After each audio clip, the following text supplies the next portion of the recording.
ఒకటి ఎన్నికల వేళ విశాఖ ఉక్కు ప్రైవేటీకరణపై కేంద్రానికి హైకోర్టు కీలక ఆదేశాలు. 2 పిఠాపురం బరిలో ముగ్గురు పవన్ కళ్యాణ్లు ఉన్నారన్నది అబద్ధం. 3 ఏపీ నామినేషన్స్. ఏపీలో ముగిసిన నామినేషన్ల స్వీకరణ ప్రక్రియ. భారీగా నామపత్రాలు దాఖలు. 4 చెప్పలేని విధంగా వ్యక్తిత్వ హననం, నిందలు. సీఎం జగన్కు వివేకా భార్య సౌభాగ్యమ్మ లేఖ. 5 ఉద్యోగిగా కొనసాగే అర్హత లేదు. ఐఏఎస్ అధికారి గుల్జార్పై ఏపీ హైకోర్టు తీవ్ర ఆగ్రహం.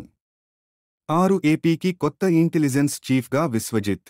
విజయవాడ సిపిగా పీహెచ్డీ రామకృష్ణ. 7 ఏపీ పింఛన్ల పంపిణీకి దగ్గర పడుతున్న సమయం. ఈసీకి చంద్రబాబు లేఖ. 8 వైఎస్ సునీత. జగనన్న డాక్టర్గా మీకొక సలహా.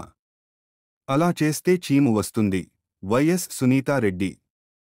9 ఎన్నికల వేళ విశాఖ ఉక్కు ప్రైవేటీకరణపై కేంద్రానికి హైకోర్టు కీలక ఆదేశాలు.